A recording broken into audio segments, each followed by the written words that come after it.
Print media کو جو ہے وہ مرج کر کے ایک ریگولیٹری اتھارٹی جو ہے وہ بنائی جائے.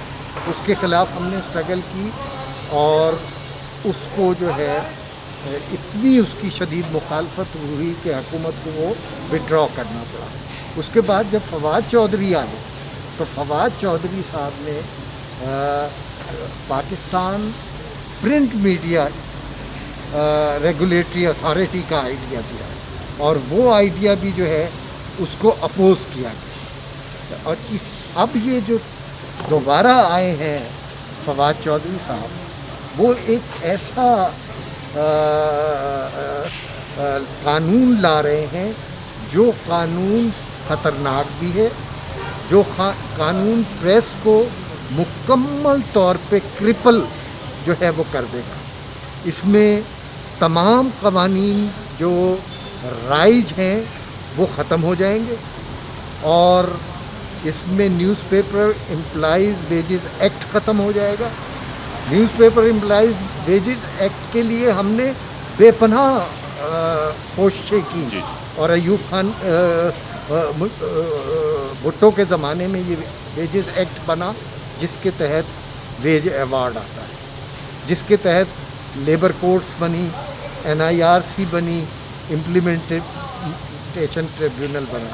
اگر یہ تمام قوانین ختم ہو جاتے ہیں تو اس کا مطلب یہ ہے کہ جو کچھ لوگوں کو ویج بورڈ کی امید ہوتی تھی وہ امید بھی ختم ہو جائے گی. دوسرا جو خطرناک ترین وہ ہے اس کا کہ میڈیا کے کرائسس کی وجہ سے اور حکومت کی غلط پالیسیوں کی وجہ سے ہزاروں کارکن جو ہے وہ بے روزگار ہیں، ہزاروں صحافی بے روزگار ہیں. انہوں نے مطلب ہے اپنی سروائیول کے لیے سوشل میڈیا پلیٹ فارم کو جو ہے وہ اپنا روزی کا ذریعہ بنایا اور ہمارے بے شمار دوست جو ہیں وہ اس سے کچھ نہ کچھ اپنی روٹی روزگار جو ہے وہ اس سے حاصل کر رہے ہیں. اب اس لاء کے تحت Facebook account, online vlog اور تمام جتنی بھی سوشل میڈیا پلیٹ فارمز ہیں ان کو اگر آپ نے لانچ کرنا ہے تو اس کے لیے آپ کو لائسنس لینا پڑے گا اور لائسنس کے ساتھ آپ کو ہر سال رینیو کروانا پڑے گا اور اس کے لیے سیکیورٹی کلیئرنس جو ہے وہ مسٹ ہوگی. تو جو 1 کروڑ سے زیادہ لوگ سوشل میڈیا یوز کر رہے ہیں وہ سوشل میڈیا جو ہے وہ یوز نہیں کر سکیں گے. تو میں یہ سمجھتا ہوں کہ اور ساتھ ہی عدالتی میڈیا کورٹس بنیں گے، میڈیا ٹریبیونلز بنیں گے. ان میڈیا ٹریبیونلز میں جو ہے وہ کون شکایت کرے گا؟ گریڈ 21-22 کا افسر. کون اپائنٹ کرے گا ججز کو؟ میڈیا اتھارٹی کا 22 گریڈ کا چیئرمین. اور وہ چیئرمین جو ہے وہ سزائیں جو ہیں سخت ترین سزائیں ہیں. 3 سال کی سزا ہوگی اور 5 کروڑ روپیہ جرمانہ ہوگا. اب آپ مجھے بتائیے کہ ایسے حالات میں کون زندہ رہے گا؟ زیادتی صاحب، آپ نے بڑی درست بات کی کہ آج جو یہ ایک سیٹلائٹ ہے یا ایک سائنس نے ترقی کی ہے، اس نے ایک سہارا دیا ہے لوگوں کو جن سے میڈیا کرائسس کی وجہ سے ہزاروں کی تعداد میں لوگ بے روزگار ہوئے ہیں. میں خود اس کا شکار ہوا ہوں. اگر آج میرے ہاتھ میں یہ آپ کیمرہ دیکھ رہے ہیں تو یہ وہی ایک تسلسل ہے ساری صورتحال کا. تو آپ نے یہ ساری جو منظرنامہ پیش کیا ہے اس میں اسٹیبلشمنٹ کا تو ذکر ہمیشہ ہوتا ہے. ظاہر ہے کہ ہمارا ایک ماضی ایسا رہا ہے، لیکن ملک میں جب جمہوریت ہوتی ہے، آج ملک کی سیاسی جماعتیں کیوں خاموش ہیں؟ اور جو موجودہ حکومت ہے جو انصاف کے نام پر آئی تھی، وہ یہ جو خود ڈی چوک پہ انہوں نے 4 مہینے جو کچھ آزادی صحافت کے حوالے سے فائدہ اٹھایا، تو آج ان کی طبیعت کیوں خراب ہو رہی ہے حکمرانوں کی؟ دیکھیے، بات یہ ہے کہ ہمارے ملک میں پولیٹیکل پارٹیز جو ہیں وہ ہمیشہ اپنے لیے ایوینیو تلاش کرتی ہیں پاور گیم میں ان ہونے کے لیے، اور ان کو یہ پتہ ہے کہ پاور گیم میں ان ہونے کے لیے انہیں اسٹیبلشمنٹ کے سہارے کی ضرورت ہے۔ ہمیشہ جب بھی جمہوری فساد اس ملک کے اندر آیا ہے، وہ جمہوری فساد جو ہے وہ اسٹیبلشمنٹ کی چھتری کے نیچے آیا ہے۔ لیکن اس میں تو سیاسی جماعتوں کی بھی کمزوری ہے نا، کہ وہ ادارے کیوں نہیں بن پائیں، وہ مضبوط کیوں نہیں ہوتی، وہ تو لوگوں کے ووٹ سے آتی ہیں۔ اس لیے سیاسی جماعتیں جو ہیں وہ مضبوط نہیں ہوئیں، کیونکہ سیاسی جماعتوں میں جماعتوں کا جو سیاسی پروسیس ہے وہ پولیٹیکل ایک ایوولوشنری کلچر سے آتا ہے۔ وہ کلچر ہمارے ہاں رہا ہی نہیں ہے۔ ہمارے ہاں پولیٹیکل پارٹیز جو ہیں وہ گراس روٹ لیول پہ منظم ہی نہیں ہے، اور گراس روٹ لیول پہ منظم نہ ہونے کی صورت میں جو ہے وہ پولیٹیکل جو پروسیس ہے وہ ویک ہوا ہے اس ملک میں۔ گریجولی پولیٹیکل پروسیس جو ہے وہ ڈومینیٹ نہیں کر رہا، پولیٹیکل پروسیس جو ہے وہ اسٹیبلشمنٹ کے ڈیزائن کو جو ہے وہ پروموٹ کر رہا ہے۔ اس کا دیکھیے بڑی درست بات کی آپ نے، لیکن دیکھیے سیاسی جماعتیں جو اپنے آپ کو عوام کا نمائندہ کہتی ہیں، وہ کیوں اتنی کمزور ہوتی ہیں کہ ان کو سہاروں کا، بیساکھیوں کا پر کھڑا ہونا پڑتا ہے؟ خیر یہ ایک الگ بڑی بحث ہے، نظریاتی سیاست نہیں رہی، 1985 کے بعد تجارت کی سیاست ہے، اس کو ہم کسی اور وقت اٹھا رکھیں گے۔ لیکن آپ کیونکہ ایک تنظیم کے سیکرٹری جنرل ہیں، اس موجودہ صورتحال میں اس آرڈیننس کو روکنے کے لیے آپ کی کیا حکمت عملی ہے، اور کیا یہ حکمت عملی جس طرح بدقسمتی سے جو صحافی ہیں وہ بہت تقسیم ہیں، ان کو اکٹھا کرتے ہوئے آپ کے ذہن میں کیا خاکہ ہے، کیسے آگے بڑھیں گے؟ دیکھیں بات یہ ہے کہ جہاں تک تنظیموں میں تقسیم کی بات، تنظیمیں جو ہے جب کرائسس میں ہوتی ہیں، جدوجہد میں ہوتی ہیں، اسٹیبلشمنٹ کو ٹارگٹ کر رہی ہوتی ہیں پریس کی آزادی اور فریڈم آف ایکسپریشن کے لیے، اس وقت تنظیموں میں بھی توڑ پھوڑ ہوتی ہے۔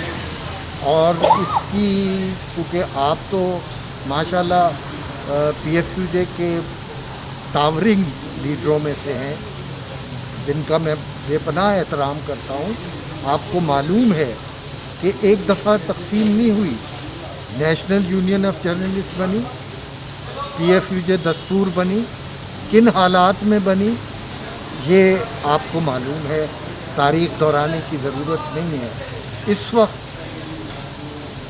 وقت ضرورت اس بات کی ہے کہ ہم اپنے آپ کو فوکس کریں۔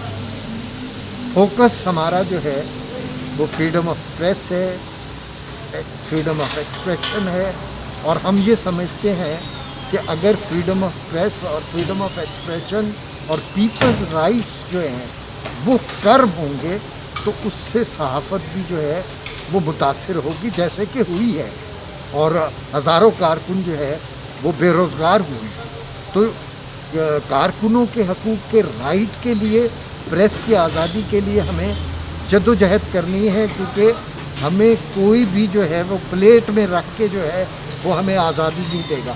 ہمیں جدوجہد کرنی ہے، اور اس کے لیے ہمیں ہمارا ٹارگٹ جو ہے وہ واضح ہونا چاہیے کہ وہ کون سی قوتیں ہیں جو ہماری آزادی کو زنجیریں پہنا رہی ہیں، ہماری آزادی کو کرٹیل کر رہی ہیں۔ تو ان کے خلاف جو ہے وہ ہمیں اپنے ٹارگٹ کو سامنے رکھنا چاہیے اور جدوجہد کا راستہ، اور میں سمجھتا ہوں کہ جدوجہد کے نتیجے میں ہی ہم اپنی آزادیاں جو ہے وہ حاصل کر سکتے ہیں، اپنے حقوق حاصل کر سکتے ہیں۔ زیدی صاحب بہت شکریہ، آپ نے تاریخ سے بھی ایک دوبارہ لوگوں کو بتایا ہے آج کی جو نئی دنیا ہے، اور آپ نے جس عزم کا اظہار کیا ہے کہ آزادی ہمیشہ انسان کا حق ہوتی ہے، وہ کبھی سلب نہیں ہو سکتی، ہاں البتہ اس کے لیے جدوجہد کرنا پڑتی ہے، جو انشاءاللہ ہمیشہ جاری رہتی ہے اور منزل بھی اسے ملتی ہے۔ آپ کا بہت شکریہ، آپ نے راستہ نیوز کو وقت دیا۔ ناظرین، آپ نے دیکھا